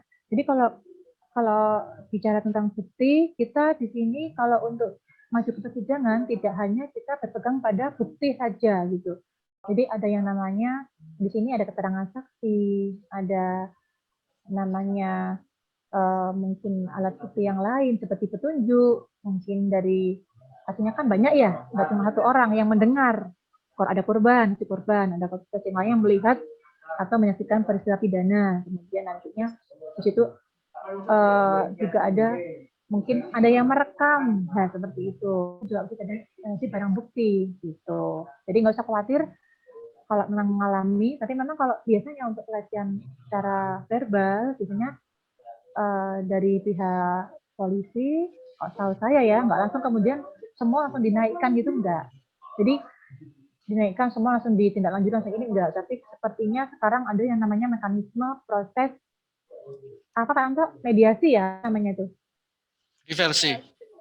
Itu diversi bagi yang pelaku yang masih di bawah umur, tapi sekarang apa namanya? Yang kemarin GA itu Justice Collaboration. Restoratif Justice. Nah, seperti itu. Jadi nantinya pasti ada upaya untuk mendamaikan kedua belah pihak dulu sebelum masing-masing itu kalau nggak tercapai perdamaian baru nanti bisa naik ke step berikutnya yaitu persidangan. Tapi kalau kamu ngalamin pelecehan seksual kayaknya nggak perlu pakai perdamaian deh, langsung aja. Gitu. Pertanyaan nomor 2 ya berarti. Pertanyaan nomor 2 ya langsung ya biar nggak terlalu lama. Ya, silakan. Rivaldo, pertanyaan nomor 2 itu gimana sih kalau seandainya kamu tahu ada pengguna narkotika gitu ya. Sekarang saya mau tanya ke Rivaldo dulu deh.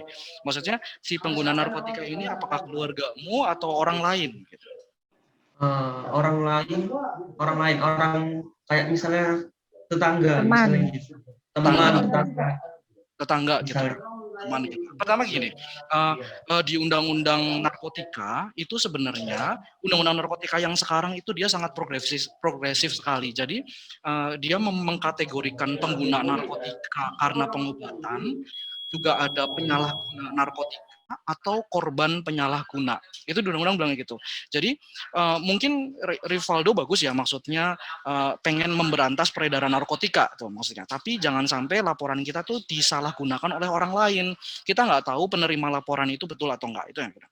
Jadi yang pertama, apabila kok di keluarganya Rivaldo ada yang memang orang yang menggunakan narkotika karena pengobatan, walaupun untuk pengobatan ya, tolong disiapkan surat-surat pengobatannya dan bisa dilaporkan ke BNN dengan tujuan ada pemantauan. Jadi seandainya kok ada orang iseng, ada kan orang iseng banyak ya yang nggak suka, terus dia melaporkan saudaranya seolah-olah dia sebagai pengguna atau penyalahguna narkotika, itu dia nggak dipidana. Itu satu.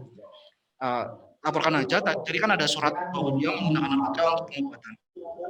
Apabila memang Rivaldo tahu bahwa di lingkungan resah karena banyak pemuda-pemuda yang mabuk, terus diduga itu mereka menggunakan narkotika gitu, mengganggu keamanan lingkungan. Karena kita masih anak-anak ya, lapor dulu ke pengurus RT deh. Pengurus RT dulu biar orang dewasa aja yang melaporkan gitu. Karena posisi anak-anak lumayan rentan ya, tujuannya untuk melindungi diri kita sendiri juga. Tapi kalau misalkan memang yakin melihat sendiri, nggak ada masalah, misalkan mau lapor kepolisian langsung. Gitu. Jadi siapapun yang dilaporkan, baik BNN ataupun kepolisian, itu dua pihak yang bisa untuk laporan, masing-masing pihak juga bisa juga untuk melakukan penyidikan itu berdasarkan undang-undang. Itu sih yang ada lagi nggak yang mau ditanyain? Saya mau menambahi boleh Pak Anto? Oke, sebenarnya kalau untuk melapor atau tidak, sebenarnya malah kalau dari nggak satu aja, fokus satu aja yang ini udah selesai. Kalau untuk misalnya ada Mas Rivaldo itu dia melihat ada yang memakai atau menyalahgunakan narkotika, itu dalam ada pasalnya. Kalau memang malah nggak melapor ya sebenarnya. Jadi kalau untuk yang ya kita mengetahui ada peristiwa penyalahgunaan narkotika, tapi kemudian kita diam aja, malah sebenarnya melindungi, kita akan diancam pasal 131. Di sini ada ancaman hukumannya 1 tahun. Nah, jadi sebenarnya bukan main-main ini narkotika, karena dia sudah merusak sendi-sendi bangsa. Jadi untuk yang tidak melaporkan, yang mengetahui, melihat tapi tidak melaporkan, itu juga bisa dipidana. Misalnya ada orang tua, kemudian dia lihat anaknya pakai narkotika, dia bisa melindungi. Kalau memang polisi tahu, ya pastinya bisa dikenakan pasal yang tadi gitu. Jadi nggak serta-merta kita kemudian wah kita nggak melapor deh, nanti takutnya gini, nggak bisa. Itu ada pasal sendiri kalau nggak melapor. Oke. Ada lagi yang lain? Gimana Pak Tanto sampai jam berapa ya? Untuk Pak Hakul, kalau boleh tahu sampai jam berapa waktu kita tinggal berapa? Halo Pak Hakul Yakin? Ya, oke Ibu, ini kami ngikut saja dari Kejaksaan Negeri gitu. Oke. Pak Tanto, waktu kita tinggal berapa? 15 menit. 15 menit. 15 menit lagi ya. Jadi lanjut, Rivaldo masih ada pertanyaan lagi nggak? Atau kita lanjut ke Clarissa nih, kalau misalkan belum? Sudah. Terima kasih. Sudah ya. Terima kasih banyak. Clarissa, silakan. Selamat pagi semuanya. Perkenalkan, nama saya Clarissa dari MPK SMA Negeri 2 Pasuruan. Oke, Saya ingin bertanya mengenai tindak pidana narkotika. Yang kemarin baru terjadi, yang saya lihat di berita juga, ada selebriti yang terjerat kasus narkotika. Nah, ada berita pula yang menyampaikan bahwa pada saat masa rehabilitasi itu, pengguna narkotika yang terjerat ini tidak mau direhabilitasi gitu. Jadi pertanyaan saya, bagaimana cara meyakinkan agar pengguna narkotika sendiri itu mau untuk direhabilitasi? Dan juga ada pula pengguna narkotika yang sudah dipenjara, tetapi masih banyak yang menggunakan narkotika secara diam-diam di penjara, itu bagaimana menindakinya? Terima kasih. Thank you. Selanjutnya mau Lidam.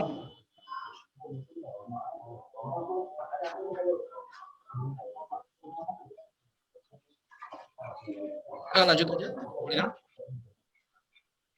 Apa pertanyaan? Suaranya nggak kedengaran? Itu udah udah ya. Udah.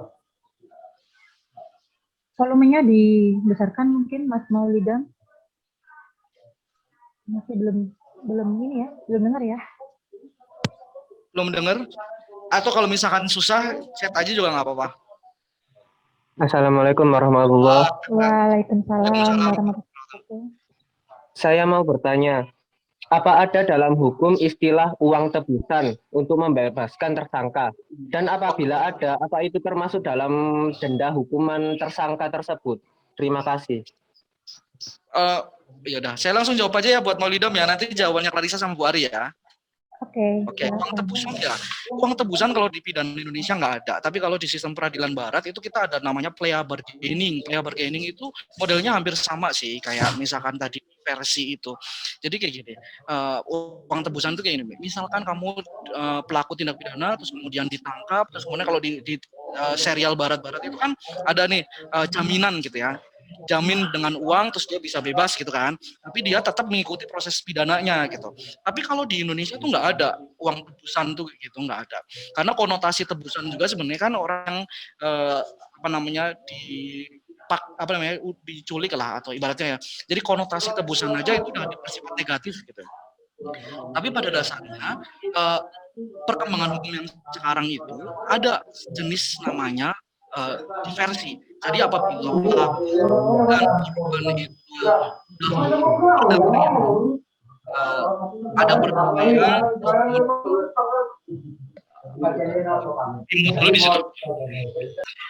jadi ada perdamaian antara korban dengan pelaku. Nah, korban itu bisa saja kan biar berdamai itu ada kompensasi gitu ya.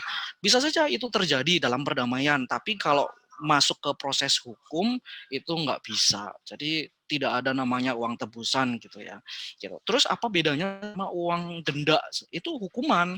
Jadi dalam tindak pidana tertentu yang tadi saya bilang ada pidana pokok, ada pidana tambahan.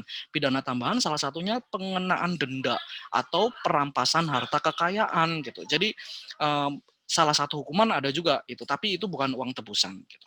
Itu sih. Selanjutnya ke Ibu Ari. Atau mungkin yang dianggap uang denda itu oleh masyarakat dianggap seperti tebusan, mungkin seperti itu ya kali ya Pak Tonto ya. Gimana? Kebanyakan kan orang-orang masyarakat nggak tahu ya bahwa yang dibayarkan itu adalah sebenarnya uang denda, dia masuk kas negara, jadi bukan seperti uang tebusan. Cuma masyarakat kebanyakan menganggapnya sebagai uang tebusan seperti itu. Atau maksudnya mungkin apabila bayar ke oknum tertentu terus enggak di proses pidana gitu kan, ya itu berarti kan tindak itu sudah namanya pungutan liar atau gratifikasi ya Pak Tonto ya. Sudah masuk. Oke. Tadi jawaban yang tadi sudah cukup jelas atau bagaimana ini untuk yang Mas Mauli dan udah jelas ya Maulidam ya? Jelas Pak, terima kasih. Lanjut ke Clarissa. Oke, untuk menjawab pertanyaan Mbak Clarissa ya. Jadi ada dua pertanyaan kalau di sini saya lihat. Yang pertama adalah bagaimana cara meyakinkan pelaku tindak pidana narkotika atau penyalahguna ini untuk rehab. Itu yang pertama. Yang kedua adalah pernah mendengar ada pelaku penyalahguna narkotika yang dipenjara namun tetap melakukan. Itu ya Mbak ya. Oke, jadi untuk cara meyakinkan untuk rehab sendiri itu tidak mudah Mbak. Jadi harus ada syarat-syaratnya yang harus dipenuhi. Antara lain adalah asesmen. Asesmen ini dilakukan dengan koordinasi dengan BNN, dengan kepolisian, dengan kejaksaan juga. Jadi nggak serta-merta kemudian, wah saya ini baru dipakai, saya pinginnya nggak mau penjara, saya pinginnya rehab aja, itu nggak bisa Mbak. Jadi harus memenuhi, misalnya ketergantungannya bagaimana. nanti dokter yang menentukan, oh ketergantungannya rendah, nanti nggak bisa untuk direhab. Jadi rehabilitasi itu bukan meyakinkan, Mbak, tapi itu juga hukuman, jenis hukuman. Cuma nggak perlu dipenjara seperti itu. Jadi dia lebih baik dia dimasukkan dalam pusat perawatan. Nah, di sini bisa disebut namanya pusat rehabilitasi. Bisa di rumah sakit, bisa ada yang rumah sakit khusus, atau juga ada salah satu ruangan di rumah sakit umum yang nantinya dia memang fokusnya untuk perawatan ketergantungan narkotika seperti itu. Kalau memang nggak mau, ya sekarang aja deh pilihannya. Kalau cara menyakitkan gimana? Pilih di rehab atau di penjara, kan seperti itu pilihannya. Pastinya yang dipilih pasti di rehab ya. Kalau di penjara, mungkin ada yang mau di penjara. Seperti itu ya. Oke. Untuk yang pertama. Untuk yang kedua, pernah mendengar ada pelaku tindak pidana narkotika di penjara, sudah di penjara tapi masih melakukan, masih mengedarkan seperti itu. Oke, gini Mbak Clarissa dan juga teman-teman yang lain. Jadi untuk kami di sini sebagai penuntut umum, kita di sini juga sudah melakukan yang maksimal mungkin ya, dengan kita melakukan penuntutan kepada pelaku tindak pidana narkotika dengan yang sesuai dengan pasal yang disangkakan, pasal yang dilanggar, yang pastinya itu juga bukan hukuman yang cuma setahun 2 tahun, karena kalau narkotika itu ada minimalnya, ada maksimalnya, bahkan sampai ada yang kemudian diancam hukuman mati. Nah, kemudian waktu mereka menjadi narapidana di lapas, disitulah terjadi kebocoran. Gitu. Jadi ada oknum-oknum tertentu yang memang memanfaatkan situasi. Di situ dia, ya seperti yang mungkin Mbak Fasa juga dengar, bahwa dengan sejumlah uang dia bisa memasukkan barang gitu yang seharusnya memang tidak boleh barang-barang itu masuk ke lapas. Gitu. Ya, tapi intinya apabila di lapas dia lagi menjalani hukuman, kok di lapas dia ikut mengedarkan lagi, dia bisa dipidana untuk kedua kalinya dan dia disebut sebagai residif. Hukumannya akan naik seperti kali. Jadi hukumannya sebagai hukuman residif lagi, bukan pelaku. Bisa saja hukumannya naik lagi toh. Jadi kalau dia udah menjalani hukuman ya stick sama dengan menjalani hukuman. Paling itu aja ya. Kita lanjut yang terakhir soalnya masih ada. Abdi Firman. Yang terakhir ya. Mbak Clarissa ini gimana? Udah oke dengan jawabannya atau masih belum jelas? Terima kasih Pak. Ya, thank you. Abdullah Firmansyah. Di unmute dulu.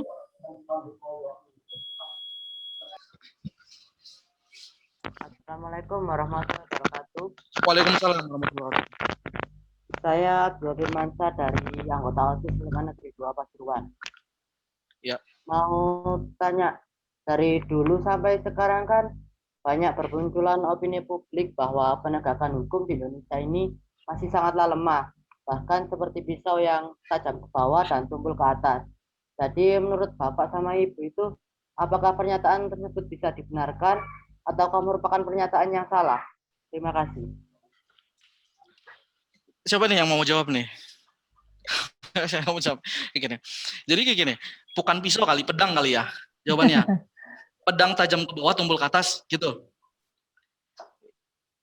Ya. Tumpul ke bawah, maksudnya ke masyarakat bawah dia lebih tajam gitu deh. Tumpul ke atas, ya seperti itu. Jadi pengertiannya kali beda kali itu nggak kayak gitu pengertiannya. Jadi gini, memang dalam penegakan hukum itu semua pedang itu pas bawah akan tajam, tumpulnya ke atas gitu loh. Tajam ke bawah, tumpul ke atas gitu. Iya kan? Jadi maksudnya kalau sama orang-orang, tapi pengertiannya itu beda. Jadi gini, posisinya negara itu, jadi negara di atas, masyarakat itu di bawah. Jadi istilah pedang tajam ke bawah, tumpul ke atas. Mohon maaf Pak, Tanto mungkin begini maksudnya dari Mas Abdullah ini. Jadi siapa yang tadi bilang jelas?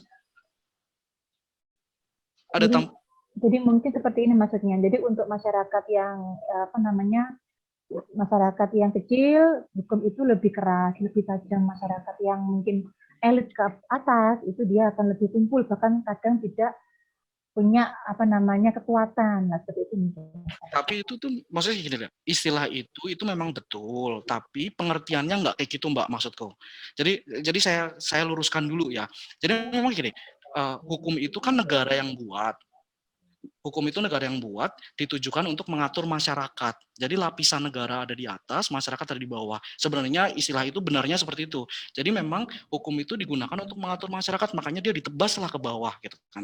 Nah, kemudian istilah yang betul itu rupanya digunakan oleh orang-orang tertentu untuk mengkonotasikan seolah-olah bahwa hukum berpihak kepada yang punya duit. Bagi yang punya yang nggak punya duit itu dia ditebas istilahnya gitu. Jadi istilah yang benar dikonotasikan negatif gitu. Jadi mengkonotasikannya. Nah, kemudian apakah opini masyarakat yang bilang bahwa ke masyarakat di bawah itu lebih tajam sedangkan ke orang berduit itu tumpul gitu kan ya. Opini toh, bukan fakta gitu. Fakta berarti apa yang terjadi gitu. Masing-masing punya pendapat sendiri-sendiri, tapi yang namanya hukum itu sistem dan itu seharusnya dijalankan sesuai dengan ketentuan yang berlaku gitu, masing-masing. Jadi itu normatifnya gitu. Masalah dalam tatanan pelaksanaannya kita nggak tahu pasti, pelakunya itulah oknum yang begitu. Tapi saya nggak menyalahkan istilah tadi ya, itu istilah yang betul loh. Jadi pengertiannya seharusnya digunakan oleh negara untuk mengatur masyarakat. Jadi itu istilahnya benar, tapi konotasi negatifnya itu disalahgunakan sama orang lain. Mungkin itu. Ada tambahan boleh?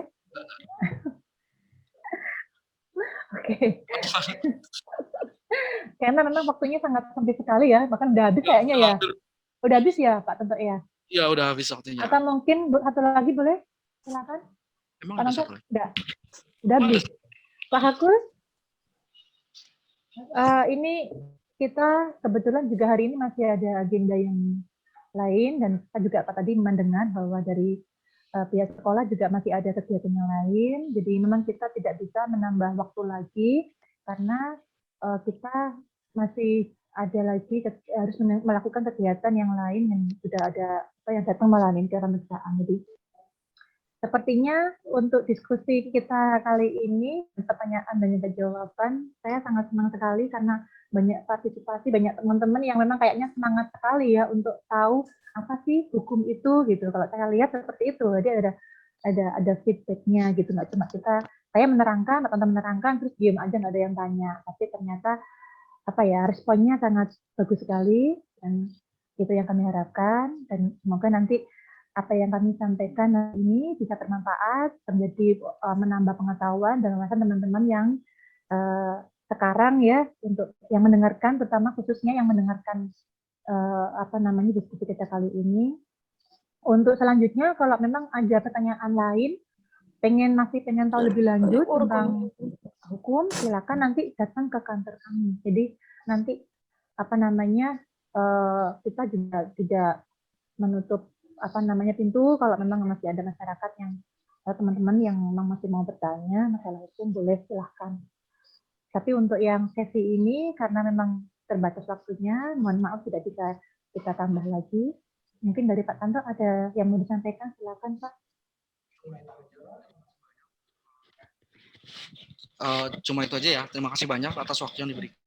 Selanjutnya saya tutup. Wassalamualaikum warahmatullahi wabarakatuh. Dan saya kembalikan ke Pak Hakul mungkin Pak. Oke, matur nuwun Pak Tanto, matur nuwun Bu Ari dan juga Ibu Iza. Sayang sekali memang ini kita lakukan secara virtual karena pandemi seperti ini. Saya yakin kita semua juga merindukan tatap muka dan saya pribadi selaku Waka Kesiswaan di SMA Negeri 2 Pasuruan sangat berharap apabila nanti tatap muka sudah diizinkan, kami itu bisa istilahnya anak-anak belajar langsung ke kejaksaan. Mungkin ada beberapa anak terutama untuk mempelajari atau bagaimana sih seluk-beluk tentang hukum itu, bagaimana seluk-beluk tentang penuntutan, itu kami juga bisa diizinkan untuk istilahnya datang ke sana dengan beberapa anak, terutama untuk implementasi dari mata pelajaran PPKN begitu. Ya, mudah-mudahan pandemi ini segera berakhir dan kita semua bisa masuk sekolah seperti normal begitu. Terima kasih sekali lagi Pak Tanto, Bu Ari dan Bu Iza. mohon maaf saya mengirimkan link untuk kuesioner hari ini. Mohon teman-teman sekalian diisi ya, adik-adik semua ya Pak. Ada kuesioner. Baik, terima kasih banyak. Terima kasih. Assalamualaikum warahmatullahi wabarakatuh. Waalaikumsalam warahmatullahi wabarakatuh. Ya, terima kasih semuanya, adik-adik Semada juga. Semada tetap CJDW, cerdas, jujur, disiplin. Wow.